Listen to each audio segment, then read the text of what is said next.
आम्ही उतराई भाव निरोपोनी पायी, तुम्ही पुरवावी आळी करावी ते लढीवाळी।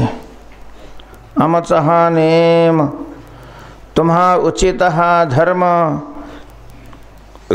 तुका म्हणे देवा जाणो सांगितली सेवा। तुम्ही पुरवावी आळी करावी ते लढीवाळी। श्रीमंत श्री जगद्गुरु तुकोबाराय या अभंगातून भगवंताशी सलगी करतायत। भगवत दर्शनाकरता, भगवत प्रेमाच्या प्राप्तीकरता अनेक जन्मापासून तुकोबारायांनी साधन भक्ती केली। खूप नामचिंतन केलं, खूप श्रवण केलं, खूप कीर्तन केली। स्तुती समवेत निंदा केला धंदा उदंड उदंड तुकोबाराय म्हणतात। खूप खूप अशा प्रकारची कीर्तनं केली। कीर्तनामध्ये स्तुती केली, कीर्तनामध्ये प्रसंगी त्याची निंदाही अशा प्रकारची केली। त्याला बोललोही, त्याच्याशी भांडलोही, त्याच्यासमोर खळही घेतली, त्याच्यासमोर धरणंही अशा प्रकारचं धरलं, खूप केलं। आणि या सगळ्या साधनाला शेवटी फल मिळालं। माझी कृपाळू माऊली प्रेम पान्हा पान्हा येली। भगवान प्रसन्न झाले तुकोबारायांच्यावर आणि तुकोबारायांच्या इच्छेनुरूप साक्षात त्यांना सगुण स्वरूपाचं दर्शन दिलं।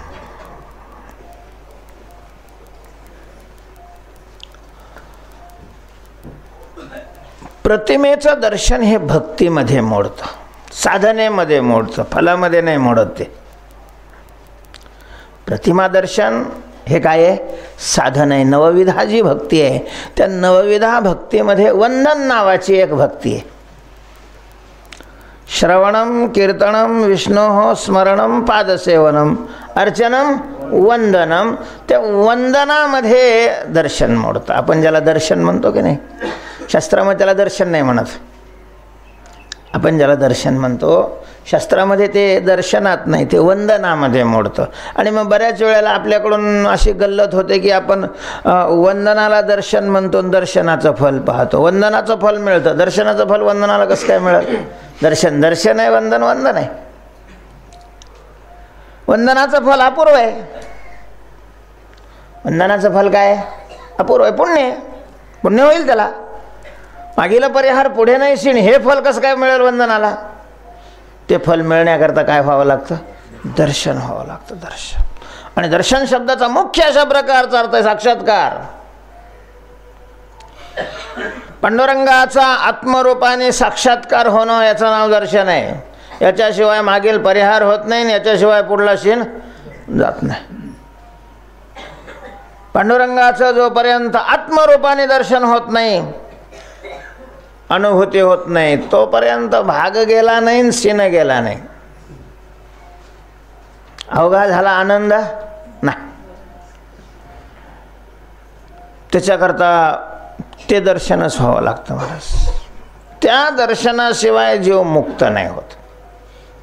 ते दर्शन जोपर्यंत होत नाही तोपर्यंत कुंभ पाक लागे तयासे भोगणे। अवघाची नेने देव ऐसा, अवघा देव ऐसा नेने। मग तो भजन किती करत असला तरी कुंभ पाक लागे तयासे भोगणे। त्याचा जन्म मृत्यू नाही चुकत तोपर्यंत त्याला ते दर्शन व्हावं लागतं, ते मुख्य दर्शन आहे।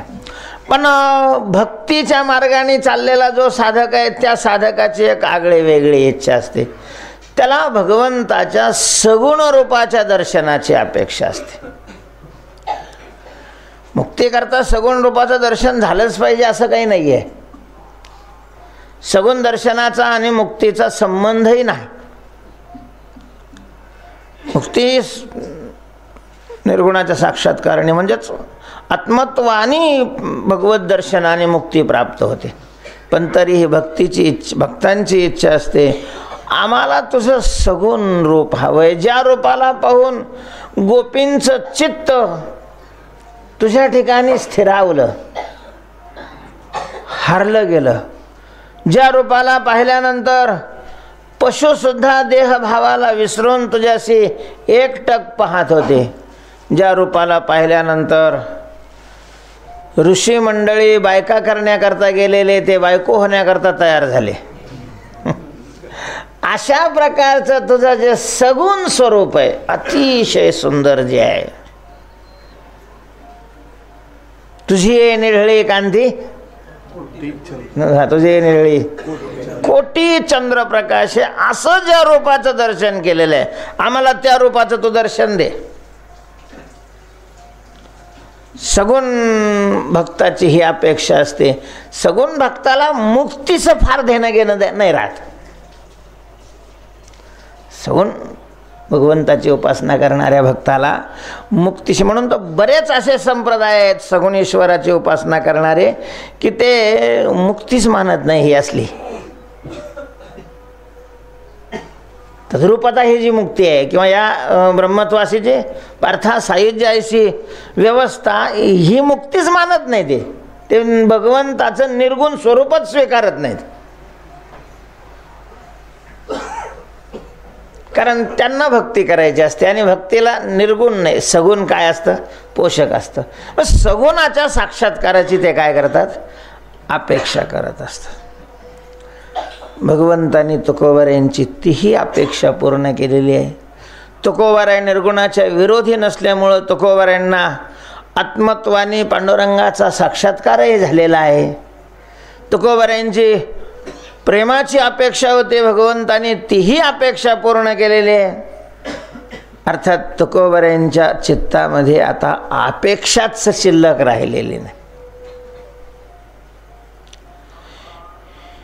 योग पूर्ण झालेला आहे आणि क्षेमाची जबाबदारी त्यांनी घेतलेली आहे. त्यामुळं तुकोबारायांचं जीवन हे निश्चळ झालेलं आहे. निश्चळ, निष्काम, निश्चळ अशा प्रकारचं जीवन झालेलं आहे.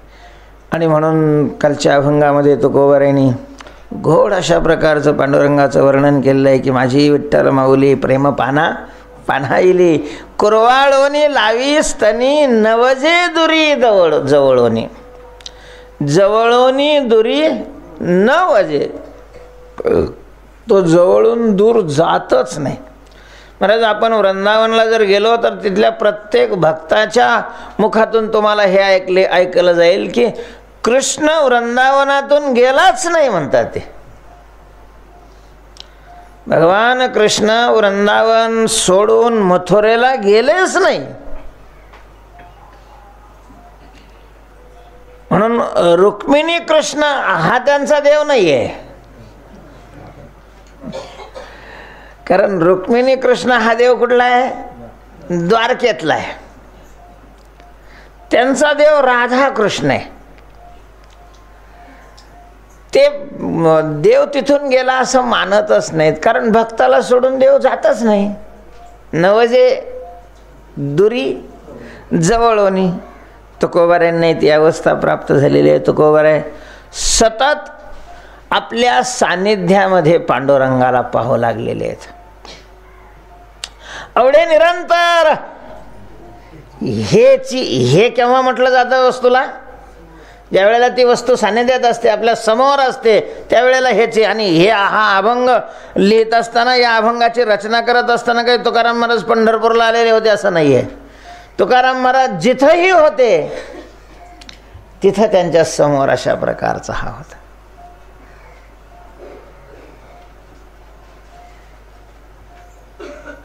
नवजे दुरी दवडवणे. थोडा वेगळ्या दृष्टीने याचा विचार केला तर तुकाराम महाराजांच्या समोर जी ही वस्तू असायची ती पांडुरंग रूपाने त्यांना दिसायची. पावले पावले तुझे आम्हा सर्व, तुझा नको भाव होऊ देऊ, जेथे जेथे देखे तुझीच पाऊले, त्रिभुवन संचले विठ्ठलागा.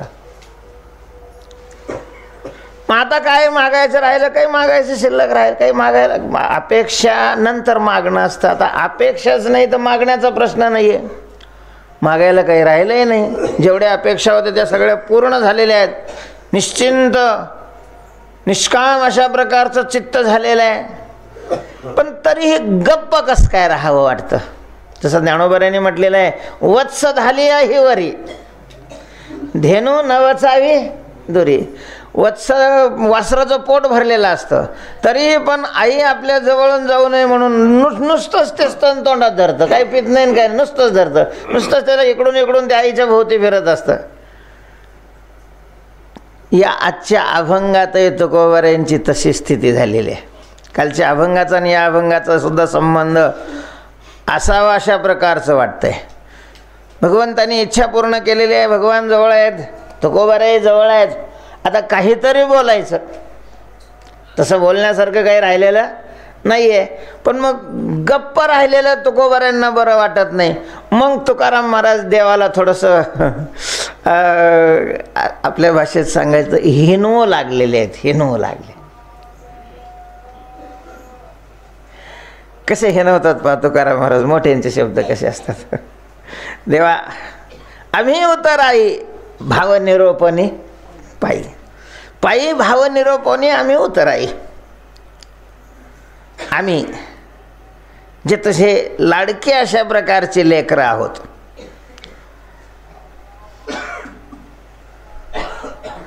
भक्त भगवंताचे लाडके असतात.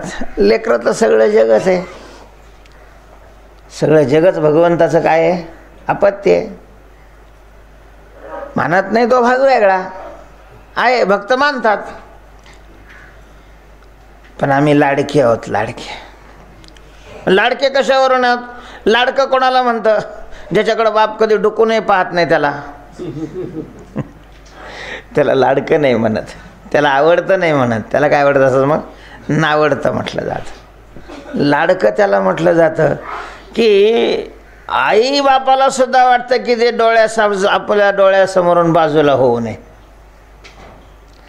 लाडकं त्याला म्हणतात की तो जे जे खेळ दावी तो सोनयाचा करून ठेवी. त्यांनी सांगितलं की पप्पा काय रे बाळा, मला एकटे दंड पाहिजे. महाराज त्याचा पप्पा जर श्रीमंत असेल, उदार असेल, तर तो लाकडाची विटीन लाकडाचा दांडू नाही आणत, सोन्याची विटीन सोन्याचा दांडू आणतो. तो जर म्हणला मला गोट्या खेळायच्या तर सोन्याच्या गोट्या तयार करून आणतो. महाराज एका पोराने गोफ म्हणून गुंडा पाहिजे म्हणे. ते आपले ज्वारीचे दिवस होते, त्याने पाहिलं, ते म्हणे मला पण हे पाहिजे. माझा बाप लाडकं पोरग श्रीमंत बाप, त्याने चांदीची गोफण तयार केली. चांदीच्या तारांनी ती गोफण विणून तयार केली आणि सोन्याचे गुंडे घालले. सोन्याचे गुंडे चांदीच्या त्या गोफणीमध्ये सोन्याचा गुंडा घालायचा, असा गरगर फिरवायचा आणि पुंग दिशी एका म्हाताऱ्याच्या कमरतच बसला तो. ते खाली पडलं. खाली पडल्यावर तो कमराला लागलो आणि पुन्हा खाली पडलं, ते लागलं. पण माग पाहिलं तर ते गुंडा कशाचा दिसला? सोन्याचा दिसला. ओळखलं त्याने ते सोनं की काय आहे, सोने. मग महाराज मागचं दुखायला लागलं आणि पुढं दुखत नव्हतं. रक्त निघालेलं पण तरी दुखत वेदना होत नव्हत्या, कारण गुंडा सोन्याचा वेळ. आणि मग त्याने ते पाहिलं, कुणी फाणलं असेल तर ते पोरगं दिसलं. त्याच्या लक्षात आलं की हे श्रीमंताचं पोरग आहे. तो म्हणे ए बाळू हानी इकडं, हानी इकडं. तो जो खेळत आहे तो पुढ्या सोनयाचा करुणी ठेवी. तसं देवा आम्ही तुझे लाडके अशा प्रकारचे लेकरं आहोत. लाडके डिंगर पंढरी रायाचे निरंतर वाचे नामघोष. लाडके डिंगर पंढरी रायाचे, आम्ही पांडुरंगाचे लाडके अशा प्रकारचे डिंगर आहोत. लाडके मुलं आहोत पांडुरंगाचे. आणि मग लाडकं लेकरू जे असतं त्याचं काम काय? त्याचं काहीच काम नाही. त्याच्या मनामध्ये जे असेल ते बापा पुढं सांगायचं, बस संपलं काम त्याचं. लाडक्याचा हा अधिकार असतो. व्यवहारामध्ये सुद्धा मुलं बापाची काय स्थिती आहे, परिस्थिती आहे, अधिकार आहे, ताकद आहे याचा विचारच नाही करत. पप्पा मला गाडी लागते. म्हाताऱ्याला अजून सायकल मिळालेली नसते, त्याला काय घेणं नाही. आपली आई श्रीमंत आहे की गरीब आहे, भुक्यालेले की जेवलेले, पोराला काहीच घेणं नाही महाराज. आईच्या पोटात घास गेलेला नसतो आणि पोरग जीवन झालेलं असतो आणि पुन्हा म्हणतो आई मला गारीगार खायची. काय कळे बाळा, बाप सदैव की दुबळा. त्याला काय कळतं आणि त्याला कळून घेण्याची तरी काय गरज आहे. त्याला आपल्या मनामध्ये आलेला जो भाव आहे तो भाव आई समोर बापासमोर व्यक्त करणं, संपलं त्याचं काम. हा, प्रीती करी सत्ता. हा, बाळा भीती नको, तिकडून नको घेऊन जाऊ. का पोरग आहे बरोबर, मग पोरग असलं तर काय करतं ते पाहिलं मागल, आपल्याजवळ पैशाचा पत्ता नाही, लांबून चला. म्हणजे पोराला आई वडील सुद्धा काय होतात, घाबरतात. ते एवढ्या करता की मागितलं तर नाही म्हणता यायचं नाही आपल्याकडून आणि देण्याची आपल्यामध्ये शक्ती नाही. पोराला काहीच माहीत नाही. तुकोबर आहे तेच म्हणतात, देवा आमच्या मनातला भाव तुझ्या समोर व्यक्त करावा. तो व्यक्त केला म्हणजे आमचं काम संपलं. आम्ही उतराई झालो. उतराई झालो म्हणजे कर्तव्य त्यांचं पूर्ण झालं. काय करून? भाव पायी निरोपोनी. भाव कशाला म्हणतात? भाव किमतीला म्हणतात, नाही का. इथं किमतीला भाव म्हणतात. भाव शब्दाचे अनेक अर्थ आहे. भाव हा शब्द कोशामध्ये भाव शब्दाचे 39 अर्थ दिलेले आहेत. 39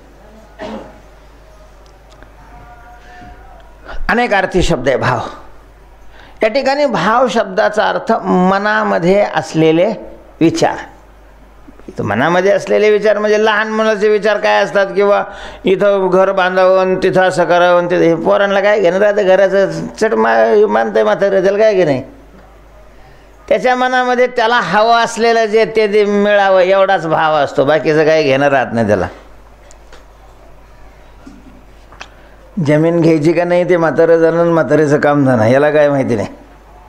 याला जे लागतं ते त्याने ते मागणं एवढंच त्याचं माहिती असतं. तेव्हा त्याच्या आपल्या मनामध्ये असलेले भाव म्हणजे जी आवड आहे. भाव शब्दाचा अर्थ आवड. ज्या वस्तूविषयीची आवड आहे त्या वस्तूविषयीची आवड देवासमोर सांगणं. संपलं काम त्याचं काम संपलं. मग ते केवढ्याची आहे, तेवढे पैसे आपल्याजवळ आहेत की नाहीत, त्याची गरज आहे की नाही, काय आवश्यक, बाकीचा काही संबंध नाही. महाराज लहान मुलाला योग्य अयोग्यही कळत नाही, शक्य अशक्यही कळत नाही आणि आवश्यक अनावश्यक हेही कळत नाही. मोठा मनुष्य असेल तर एखादी वस्तू जरी मनामध्ये हवी वाटली, घ्यावी वाटली तरी लगेच विचार करील हे घेणं योग्य आहे का. दुसरी गोष्ट आहे ते आपल्याला आवश्यक आहे का. तिसरी गोष्ट आहे ते आपल्याकडून शक्य आहे का. म्हणजे शक्य नाही अशा प्रकारच्या अपेक्षा करण्यात काय अर्थ आहे, नाही का. ज्या वस्तू शक्य नाही. आता सतत ज्याला चालावं लागतं, प्रवास करावा लागतो, प्रवास ज्याला करावा लागतो त्याच्या दृष्टीनं वाहन आवश्यक असतं की. प्रवास करणाऱ्याच्या दृष्टीनं प्रवास ज्याला करायचा आहे त्याला वाहन काय असतं, आवश्यक असतं. कारण त्याला वेळेवर जाणं गरजेचं असतं आणि वेळेवर जाता येईलच पायी चालताना असं नाही आहे. मग तो वाहनामध्येही रोडने चालणारं वाहन जर असलं तर कधी रोड कुठं जाम होऊन जातो. मग जाम होणार नाही रस्ता ज्याचा आणि लवकरात लवकर जाईल अशा प्रकारचं वाहन सगळ्यांना ठीक आवश्यकच आहे. प्रवास करणाऱ्याला जर सगळ्याला समजा हेलिकॉप्टर असली, त्यातली त्यात आपल्या कीर्तनकार मंडळीला जर असली तर त्यांचं किती कमी वेळ, विनोदा करता म्हणून वेळ जाणार नाही, वेळेवर पोहोचतील. नाही तर महाराज कधी कधी असं असतं हजारो समाज तिथं बसलेला असतो, फोनही चालू असतात, इथं आलोय तिथं आलोय तिथं आलोय. तिथले जे संयोजक असतात की ते महाराज जवळ आलेले म्हणतात, कुठं आले हे नाही सांगत. जवळ आलेले 9 ते 11चं कीर्तन असतं. कधी कधी कीर्तनकार 11:30ला पोहोचतो महाराज. बऱ्याच वेळेला असं होतं. तरीही लोक बसलेले असतात आणि मग तिथून त्यांचं चहा पाणी मग तिथून कीर्तनाला सुरुवात, रात्री 1:30, 2-2 वाजेपर्यंत कीर्तन. सगळ्याच्याच दृष्टीने किती गैरसोयीचं आहे बरं. मग त्याच्यापेक्षा अशा प्रकारच्या कीर्तनकाराला जर एखादं हेलिकॉप्टर असलं, हसण्याकरता नाही सांगत, प्रवास ज्याला करायचा आहे त्याला वेळेवर पोहोचण्याकरता वाहन हे अतिशय महत्वाचे अशा प्रकार एक आवश्यक बाब आहे, गरजेची चैनीची ती वस्तू आहे असं नाही.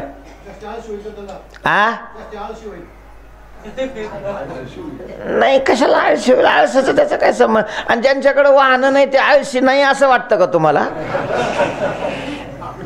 तसा आळसाचा त्याचा संबंधच नाही. आळसाचं एक स्वतंत्र खातं आहे.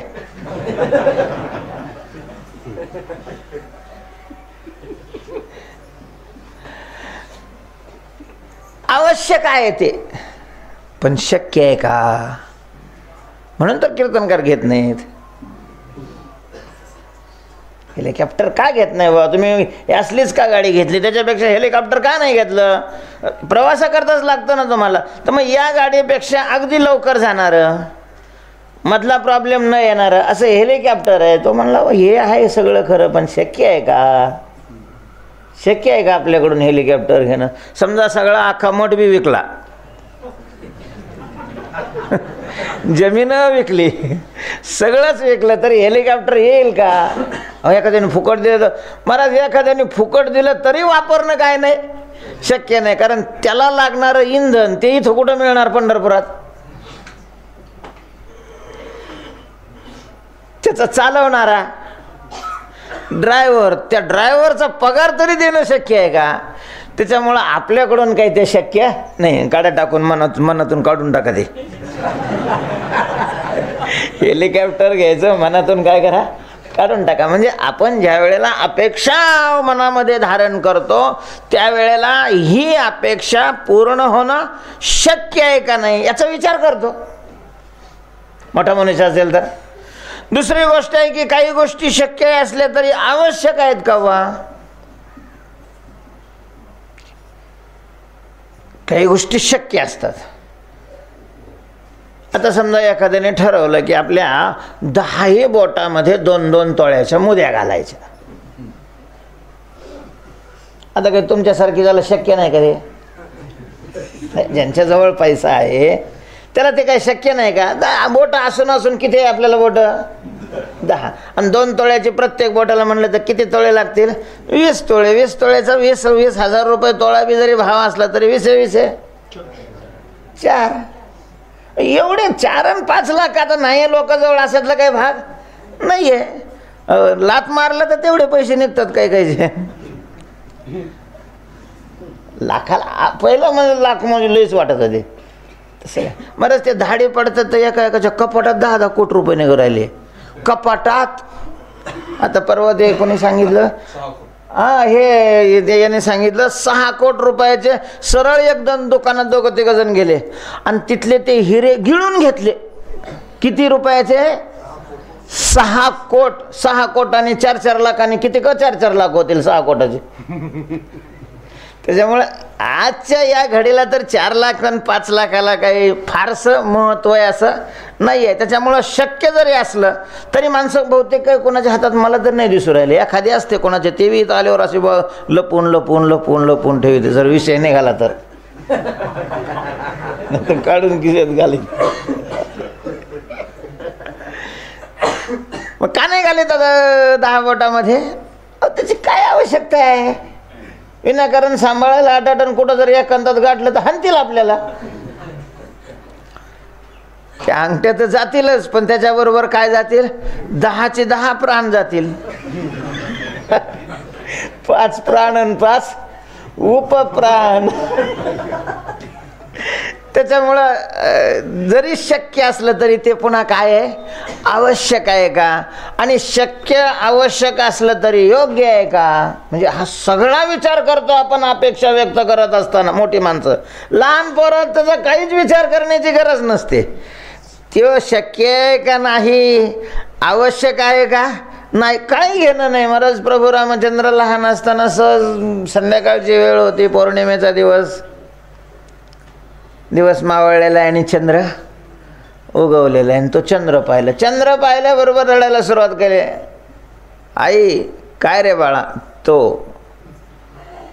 तो याला पहिल्यांदा वाटलं वरची एखादी वस्तूच मागवतो काय की, हे का नाही, ते का नाही, ते का नाही. अरे मग काय? लागला रडायला. राजाचं पोरग, लाडकं पोरग, लय दिवसांनी झालेलं पोरग, आणि ते रडायला लागलं. सगळे घाबरायला. काय हवं काय आहे तुला? तो चंद्र का? हां चंद्र. आणि चंद्र तुला कशाला? खेळायला. आता त्या वेळेला काय त्याने विचार केला का बा चंद्र खेळायला हे आणणं शक्य आहे का? जरी आपला बाप राजा असला. दशरथ कोण होता? राजा होता ना. राजे जरी असले तरी चंद्र पोराकरता खेळायला आणणं शक्य आहे का? क्रिकेटचा बॉल म्हटलं तर ठीक आहे बा, कुठे गाडी पाठवून मागून आणता येईल. चंद्र कसा आणणं शक्य आहे? पण पोराला तो विचार करण्याची गरजच नाही आहे. पोराला माहिती आहे आपल्याला जे वाटतं ते काय करणं, सांगणं. सांगितलं की त्याचं काम संपलं. आम्ही उत्तराई, आम्ही मुलं आहोत. आमच्या मनामध्ये जो भाव आहे, आमच्या मनामध्ये जी आवड आहे, आमच्या मनामध्ये जी आवश्यकता आहे, ती आवश्यकता बापासमोर आईसमोर व्यक्त करून मोकळं होणं हे आमचं काम आहे. मग तुम्ही म्हणाल की बा ते तुम्ही म्हणले होते हिनवायचं ते काय? ते हिनवायचं मला असं वाटलं, तुकाराम महाराजांचा एक नेहमीचा तो सिद्धांत आहे, जया अंगी मोठेपण तया यातना कड. मला मोठेपणा लय आपल्याला असं वाटत. काय तुकाराम महाराजांची विचार करण्याची ती जी तरा आहे ना, ती तराच आपल्या विरोधी आहे, सगळ्या जगाच्या विरोधी आहे. जगाची विचार करण्याची जी दिशा आहे आणि तुकाराम महाराजांची विचार करण्याची जी दिशा आहे, महाराज असा 36चा आकडा आहे. आता मोठेपणा आपल्याला किती आवडतो का नाही? एखाद्याला मोठेपणा दिलं तर पार धोतर फाटस तर ते पळतो. फक्त त्याला काय द्यावं लागतं? मोठेपणा द्यावा लागतो. मोठेपणा आपल्याकडे यावा म्हणून किती काही माणसं प्रयत्न करतात. आणि तुकाराम महाराजांचा विचार आहे, जया अंगी मोठेपण तया यातना कठीण. देवा आम्हाला मोठेपण नाही लागत, आम्हाला काय लागतं? लहानपण. लहानपण दे गा देवा, मुंगी साखरेचा रवा. ऐरावत रत्न थोर त्याशी अंकुशाचा जया अंगी मोठेपण तया यातना कठीण. तुकोबाराय म्हणतात, ज्याला यातना फुकटच्या पदरात पाडून घ्यायचे त्याने मोठेपणाच्या नादी लागावं. ज्याला दुःख नको आहे त्याने मोठेपणा अंगाकडे येऊ देऊ नये. मोठेपणा अंगाकडे आला रे आला का त्याला दुःख भोगावंच लागतं. प्रश्नच नाही अगदी. आणि मग हा आपण प्रतिपादन केलेला जो सिद्धांत आहे काय, की लहानपणामध्ये आनंद आहे, मोठेपणामध्ये दुःख आहे, मोठेपणामध्ये यातना आहेत, हा जो सिद्धांत आहे, हा सिद्धांत कसा वास्तवाला धरू नये हे देवाच्याच उदाहरणाने देवासमोर व्यक्त करतात. तुकोबाराय म्हणतात, देवा काय आहे, तुमच्यापेक्षा आम्ही चांगले, तुमच्यापेक्षा आम्ही चांगले. हो कसं काय चांगलं? तुमच्या काय लोक पाया पडतात का? तुमची काय महापूजा होते का? तुमची काय आरती होते का? आमची पाया ना कशी लाईनच्या लाईन लागलेली असते दर्शनाला. लागलो ना देव फुगीरपणा करायला तुकाराम महाराजासमोर. कशी आमची आरती होते, कशी आमची महापूजा होते, कायची होती म्हण टाकल्या बंद करून होते टाकल्या बंद करून. हा तर लागला तुकाराम महाराज समोर देव असं मोठेपण सांगायला, म्हणजे आम्ही कसे हे, तुम्ही कसं काय म्हणता की आम्ही बरे, तुम्ही कसं काय बरे? तुकाराम महाराज म्हणतात, फलबल न्याय. सगळ्या न्यायामध्ये श्रेष्ठ न्याय कोणता आहे? फलबल न्याय. फलावरून श्रेष्ठता आणि कनिष्ठता काढायची. आमचं कसं आहे, काय मनात आलं की तुला सांगून द्यायचं आणि मोकळं व्हायचं. मनात आलं की तुला सांगायचं ना, आम्ही काय व्हायचं, मोकळं व्हायचं. आणि तुम्हाला ते कसं असलं तरी पुरं करावं लागतं तुम्हाला. ते मग कसं असलं तरी तुम्ही पुरवावी आळी, करावी ते लढेवाळी, लढेवाळी आळी करावी ते तुम्ही पुरवावी. लढेवाळाने आळी करायची. त्याला आळी करताना हे माहिती नाही की बा हे शक्य आहे का, हे करत असताना काय त्रास होईल, काही घेणं नाही. महाराज ते संदीपनी ऋषींच्या आश्रमामध्ये असताना भगवंतांनी तिथं शिक्षण घेतलं, त्या आश्रमामध्ये प्रवेश घेतला आणि शिक्षण नाटकच, सगळी नाटकच आता हे मोठ्या लोकांची. त्याला काय शिक्षण घ्यायचं, 4 महिन्यात सगळं शिक्षण संपलं. लोकांना अजून लिहायला बी सुरुवात होत नाही आणि यांचं सगळं संपलं. मग आता गुरुदक्षिणा द्यायची, त्यांच्याकडून शिक्षण घेतलेलं आहे त्यांची सेवा गुरुदक्षिणेच्या निमित्तानं. कारण इकडं मथुरेलाही संकट आलेलं होतं. जरासंधाने मथुरेला वेढा दिला होता. जाणं गरजेचं तिकडं लवकर. आणि गुरुदक्षिणा काय देऊ म्हणून प्रार्थना केली संदीपानी ऋषीला. तर संदीपानी ऋषींनी ओळखलेलं होतं की हा कोण आहे. आपण ज्याची उपासना करतो तो प्रत्यक्ष परमात्मा या रूपाने प्रगट झालेला आहे. त्याच्यामुळे त्यांनी सांगितलं, कृष्णा तू मला गुरु केलं, याच्यातच मला सगळं काही प्राप्त झालं. कारण जग मला आज जी माझी ओळख आहे तर ती तुझा गुरु म्हणून ओळख आहे. तू जगद्गुरु. तुझी ओळख कशी आहे जगामध्ये, कृष्णम वंदे जगद्गुरुम. जगद्गुरु म्हणून तुझी ओळख आहे आणि माझी ओळख आहे जगद्गुरूचा गुरु. याच्यापेक्षा आणखीन काय लागतं मला, काहीच आवश्यकता नाही कशाचं नाही म्हटले महाराज. पण ही जी परंपरा आहे गुरुदक्षिणेची ती मोडल. तुम्ही माझ्याकडून काही घेतलं नाही, वा तुम्ही घेत नाही म्हणून जर मी दिलं नाही, तर ही जी गुरुदक्षिणेची परंपरा आहे, कारण यद्यदाचरती श्रेष्ठा, ती मोडल. त्याच्याकरता मला गुरुदक्षिणा तर द्यावी लागणार आहे काहीतरी. मला काहीच लागत नाही. मग तुझ्या गुरुमाईला विचार काय लागतं ते. तिलाही सांगितलं होतं याने की कृष्ण कोण आहे, ईश्वर आहे, साक्षात ईश्वर आहे. ज्या वेळेला भगवान गुरुदक्षिणा तिला समजलं हा जाणार आता, महाराज त्याच्या वियोगानंच ती अत्यंत काय झालेली आहे, विह्वल झालेली आहे. कारण तिचा एकुलता एक मुलगा मेला होता. त्या दुःखात ती दुःख भोगत असताना कृष्ण आल्यामुळं मग त्याला ती विसरलेली होती. कृष्णाला मुलगा मानायला लागले. पण ज्या वेळेला कृष्णही जाणार हे तिला कळालं, तो वियोग तिला असह्य झाला. आता आपण कसं जगायचं. आणि तेवढ्यात त्याने सांगितलं की माई काय करू सेवा तुमची, सांगा तुमची काय इच्छा आहे, जे असेल ते सांगा. आम्ही उतर आई भाव, जे असेल ते सांगा. ते म्हणे नको कृष्णा जा, माझी काही अपेक्षा नाही आहे, तुझा नाही गुरुमाय. तुम्ही काहीतरी लपवीत आहात, तुमच्या जे मनात असेल ते सांगा, मनात असेल ते सांगा. मग सांगितलं महाराज तिनं, एक तर तू राहा, नाही तर माझा मुलगा आणून दे. तुझे गुरु महाराज सांगतात की तू साक्षात काय आहेस, देव आहेस. आणि देव हा समर्थ असतो, कर्तुम अकर्तुम अन्यथा कर्तुम शक्ती संपन्न असतो. जर तू ईश्वर आहेस, तू देव आहेस, तर एक तर तू माझ्याजवळ राहा किंवा माझा मेलेला मुलगा मला परत आणून दे. महाराज मरून त्या पोराला किती वर्ष झालेले आहेत, 12 वर्ष झाले. 12 म्हणजे तिथली हरळ सुद्धा वाळून गेली. 12 वर्ष मेलेला आहे आणि तो आणून दे महाराज. मला सांगायचं आहे, तिथं जर सामान्य असता तर कसं शक्य आहे म्हणलं असतं, मोकळा झाला असता. मोठेपणा आडवा आला. आता 12 वर्षापूर्वी मेलेला मुळात तो कुठं आहे हे शोधायचं जगाच्या नकाशामध्ये. किती अवघड आहे बरं. त्यांनी विचारलं कुठं मेला, म्हटले समुद्रात स्नानाला आम्ही गेलो होतो, तिथं तो बुडून काय झाला, मेला. समुद्राने नेला. पहिल्यांदा भगवान तिथं गेले. समुद्राने सांगितलं नाही मला काहीच माहिती नाही, मला काही आठवतही नाही, कारण हजारो माणसं रोज स्नान करतात महाराज. 12 वर्षापूर्वी कोणाचं पोरग मेलं आणि त्याचं समुद्राच्या कसं आठवणीत राहील ते. समुद्राला सांगितलं तुझी यादी काढ. काढ यादी.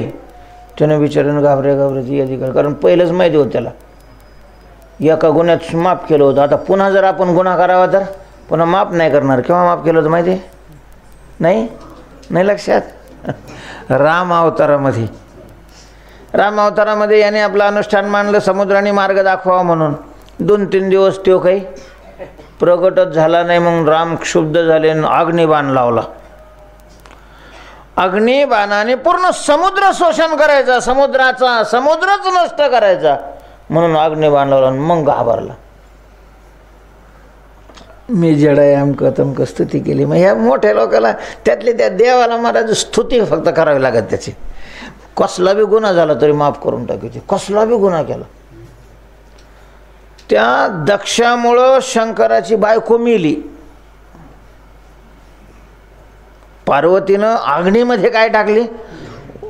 सतीनं त्यावेळेला पार्वती नाव नव्हतं, सती नाव. अग्नीत उडी टाकली याच्यामुळंच ना. आणि मग आपली बायको ज्याने मारलेली आहे म्हणून क्षुब्ध झालेले शंकराने काय नाही नसतो केलं की झालं ना प्रसन्न दे. फक्त देवाला स्तुती लय आवडते, स्तुती करावी लागते त्याची. त्यावेळेला माफ केलं. समुद्राला वाटलं आता जर पुन्हा तसा शहाणपणा केला ना तर त्यावेळेला तो अवतार मर्यादा पुरुषोत्तम अवतार होता. इथं यांनी यायच्या अगोदरच मर्यादेला गुंडाळून बाजूला फेकलेलं आहे. इथं काही संबंध नाही मर्यादा आणि फिर्यादेचा. महाराजांनी स्वतःचा मामाचा काटा काढला तो आपल्याला काय समजणार आहे? कसंही असलं तरी आईचा भाऊ आहे, मामा आहे तो. उद्या लग्न करायला पुन्हा पोरगीचा प्रश्न होता, त्याचा विचार नाही केला त्यानं.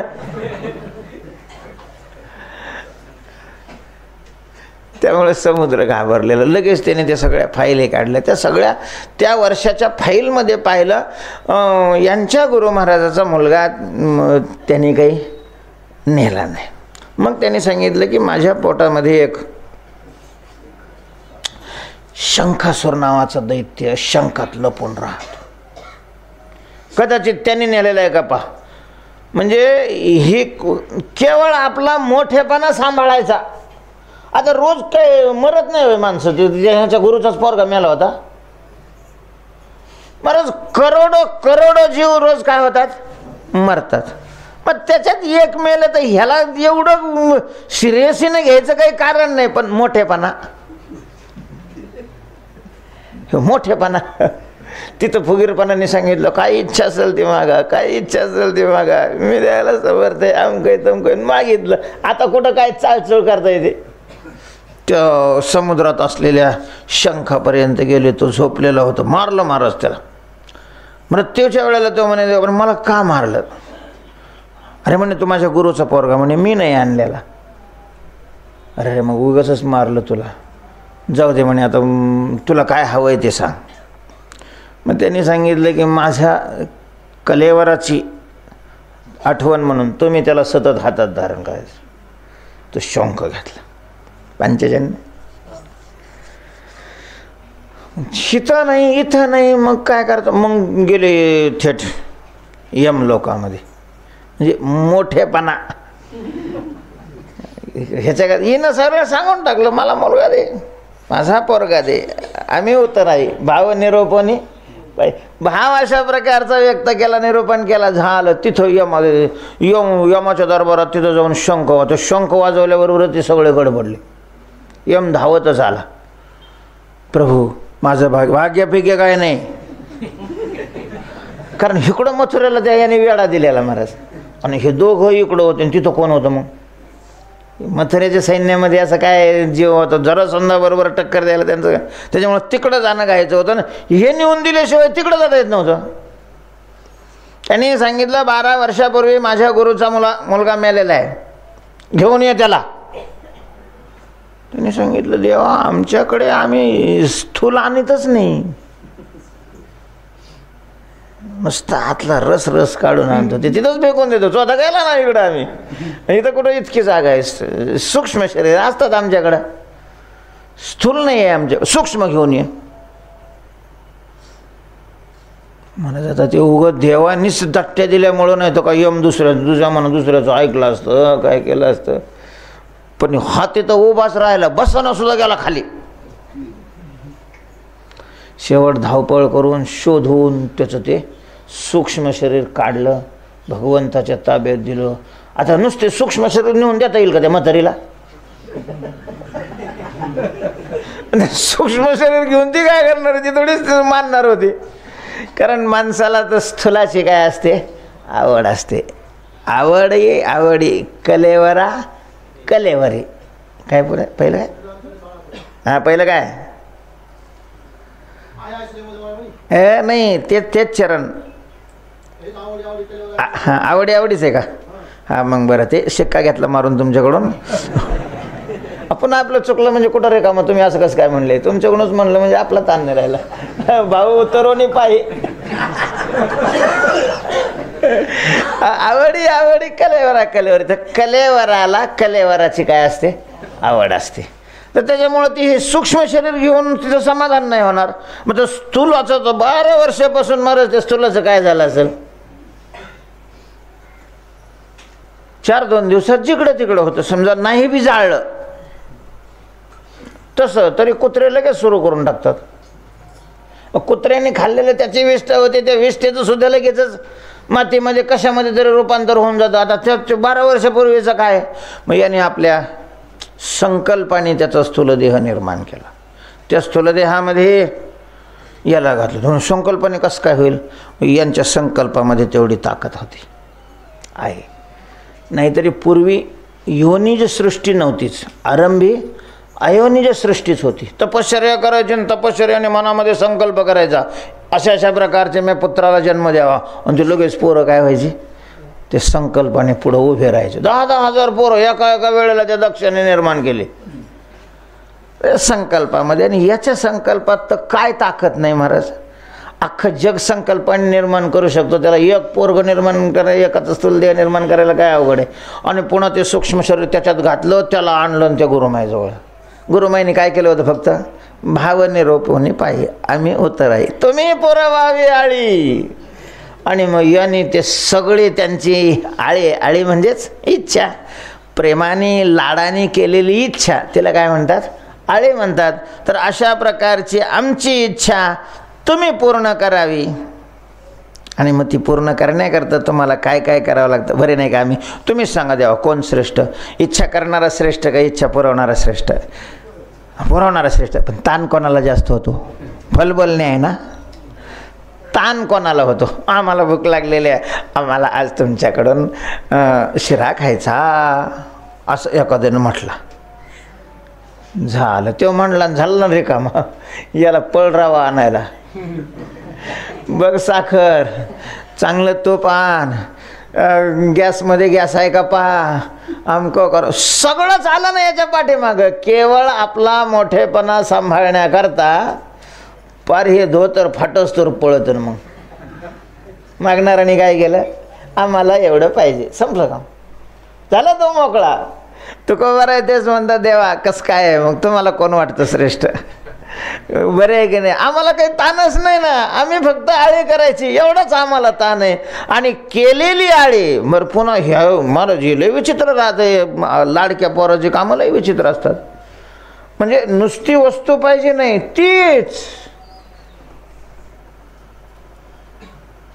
तीच पाहिजे, पुन्हा दुसरी नाही चालत, तीच पाहिजे. तसं प्रत्येक महाराज तुम्ही पहा यांच्या मागणीमध्ये, प्रत्येक मागणीला काय लावलेलं आहे? चकार. मागणीला चकार लावलेला आहे. हेची दान, नुसतं दान दे नाही, हेची. आणि मग ती इच्छा पूर्ण करण्याकरता देवाला काय काय करावं लागतं? देवा खरं सांगा तुम्ही कोण बरे? हो देवा, आरती फिरते तर जाऊ दे बाजूला. देवा तुम्हाला खरं सांगू का, आरतीच्या वेळेला सुद्धा लोकांना काय कळतं, काय लोकांचं जाऊ द्या, पण आरतीला वेळ लागला आणि तुम्हाला जर पायाला कळ आली तर हलवता तरी येतो का? सांगा बरं. महाराज आरती पाहायला गेलेले काय वेळ आहे का आरतीला? बसा, कुशाल बाजूला बसवते, याला कुठे बसता येतं? तसाच उभा राहावं लागतं महाराज. एवढा मोठा तोंडाला गोळा लावतात लोण्याचा, पण आपला देवपणा टिकवण्याकरता त्याला खाता बी नाही येत. हे असं बेकार काम राहतं महाराज मोठेपणाचं. नुसतंच बघायचं आणि द्यायचं दुसऱ्याकडे खायला. दुसरेच खाऊन मस्त होते, हे तसंच घ्या नुसतं मोठेपणा. देवा कसं काय, कोण बरं वाटतं तुम्हाला? तुम्ही पुरवावी आळी, करावी ते लढेवाळी, लढेवाळी जे आळी करावी ते तुम्ही पुरवावी. महाराज काय त्या मागच्या जन्मामध्ये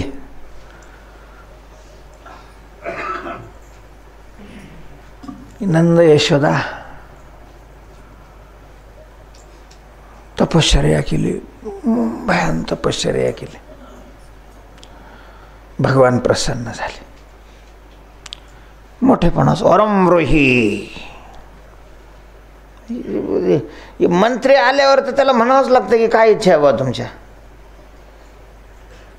स्वतःचं मोठेपणा टेकवायचं असतं ना, तसं लगे देवपणाचं मोठेपणा. वरमरोही, वर मागा, मी तुमच्यावर काय प्रसन्न आहे. आणि मग त्यांनी काय मागितलं? देवा वात्सल्य भावानं तुझी सेवा करावी, वात्सल्य भावाने तुझ्यावर प्रेम करावा, त्या प्रेमाचा आनंद लुटावा अशी आमची इच्छा आहे. झालं, त्यांच्या मनामध्ये होतं ते त्यांनी काय केलं? बोलून दाखवलं. झाले मोकळे ते. वात्सल्य भावानं सेवा करावी. प्रेम केलं जातं दुसऱ्यावर, त्या प्रेम करण्याचे काही प्रकार आहे, त्याला भाव म्हणतात. दास्य भाव आहे, कांत भाव आहे, सख्य भाव आहे आणि वात्सल्य भाव. वात्सल्य भाव शब्दाचा अर्थ आई वडील जे मुलावर प्रेम करतात त्या प्रेम करण्याला वात्सल्य भाव म्हणतात. आता त्यांना ह्याच्यावर वात्सल्य भावाने प्रेम करायचं, त्या प्रेमाचा आनंद त्यांना लुटायचा. पण वात्सल्य भावाने प्रेम करण्याकरता ह्याला काय व्हावं लागणार? लेकरू व्हावं लागणार ना त्याचं. तुम्हाला काय वाटतं हे एवढे ही मागणी पूर्ण करायची म्हणजे कसं वाटत असेल त्याला? लेकरू व्हायचं म्हणजे खाली चड्डी सुद्धा नाही, पहिल्यांदा तसंच राहावं लागत. ज्यांनी जगाला पांघरायला वस्त्र दिलं महाराज त्याला तसंच नागवर राहत. लहान पोरं असतात त्यांना कळतच नाही ना की आपल्या अंगावर वस्त्र आहे, ते काय लहानच आहे. आता ह्यो म्हणजे लहानाचं नाटक केलं म्हणजे ह्याला कळत नाही होय. हा जरी बिना चड्डीचा तिथं झोपत होता तरी ह्याला कळत नव्हतं का? आता हा तो त्रैलोक्य ज्ञाता आहे ना, सर्वज्ञ आहे ना. ते लहानपणाचं नाटक केलं म्हणजे तरी काही कळत नव्हतं असं थोडंच आहे. मग कसं वाटत असेल बरं? बरंच त्या गवळण यायच्या कसल्या बिन असा कस दिशी त्याच्या गालाचा काय घ्यायचा, गालगोचा घ्यायचा, कसं तरी व्हायचं त्याला. पण करतो काय, जया अंगी मोठे पण जया अंगी मोठे पण तया यातना कठीण. तेव्हा तुकोबार आहे म्हणतात, देवा आम्ही काय करा, तुम्ही पुरवावी आळी, करावी ते लढेवाळी. लढेवाळी आम्ही जे आळी करावी ते तुम्ही पुरवावी, आमचा हा नियम. आणि अशा प्रकारची आळी करणं हा आमचा काय नियम आहे. आणि ती पूर्ण करणं तुमचा धर्म आहे,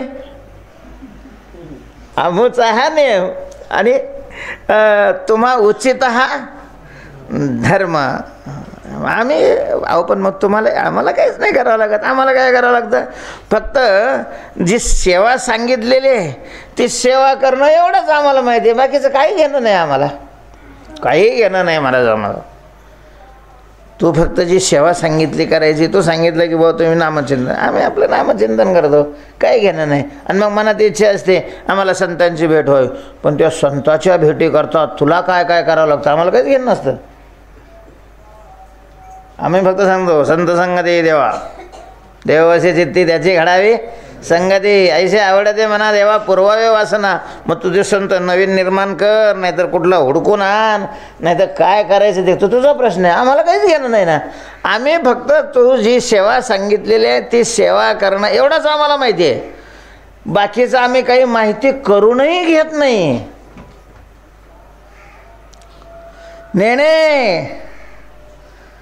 नेणे अनेक काही धंदा, अनेक धंदा काही दुसरे काही धंदे असतात, हे सुद्धा आम्हाला काही नाही माहिती नाही आहे, आम्ही जाणतच नाही. फक्त नित्य ध्यातसे गोविंदा गोविंदा म्हणजे जाता जाता भक्ताचं लक्षण, भक्ताचा स्वधर्म काय आहे तोही सांगून दिला, जाता जाता देवाचा स्वधर्म काय आहे तोही सांगून दिला, आणि देवाचा जो गप्प बसेपणा होता तोही काय केला, दूर अशा प्रकारचा केला. एवढ्या गोष्टी या अभंगामध्ये साधलेल्या आहेत तुकोबारायांनी. तुकोबाराय म्हणतात, देवा तुका म्हणे, देवा आम्ही जाणो सांगितली सेवा. संतांनी जशी सेवा करायची सांगितली म्हणजे हे कोणी सांगितले, हे देव थोडंच येऊन सांगतो की असं असं करा म्हणून. तुम्ही देवाच्या मुखातूनही सांगणारे कोण आहेत, संतच आहेत. तेव्हा संतांनी तुझी जशी सेवा करायची सांगितली, अनन्य करा, अव्यभिचारी करा, अखंड करा, प्रेमाने करा, अमके करा, तमके करा. हां, त्याच्या बाबतीत मात्र आम्ही चूक होऊ देत नाही. त्याच्यात जर आम्ही चुकलो तर आम्हाला माहिती आहे तुझ्या हातात बी जोडा राहतो म्हणून. खरं ना, आता हा कायदे पंडित आहे हे का तुकाराम महाराजांना माहिती नाही का, पण आम्ही त्याच्यात काय होऊ देत नाही, चूक होऊ देत नाही. आणि त्याच्यात चूक नाही झाली की मग तुलाही चूक नाही करू देत. महाराज देवाच्याही मागं लागले तुकाराम महाराजांनी, त्याच्याकडून कामच करून घेतलं. देव असलं म्हणजे काय झालं, देव असला म्हणजे काय झालं, त्याला काही कर्तव्य नाही का, त्याला काही उचित नाही का. आम्हाला जर उचित आहे, आम्ही जर आमचं उचित सांभाळतो, तुला तुझं उचित सांभाळावंच लागेल. महाराज ऐकलं नाही तर केस केली देवावर. तुकाराम महाराजांनी संतांच्या कोर्टातून तिथून निकाल काढला, याच्याकडून कामच करून घेतलं. तुकाराम महाराज काय साधे थोडेच आहेत, पण आपली बाजू ते काय ठेवतात, शेप ठेवतात, पक्के ठेवतात. त्याच्यात आपलं काय होतंय, आपलंच नासेल राहतं. त्याच्यामुळं त्याचं जरी कळालं तरी मग काय करता येतं, आपलं हे असलं फाकलेलं आहे. तू का म्हणे, देवा जाणो सांगितली सेवा, तुम्ही पुरवावी आळी, करावी ते लढेवाळी. पुंडलिक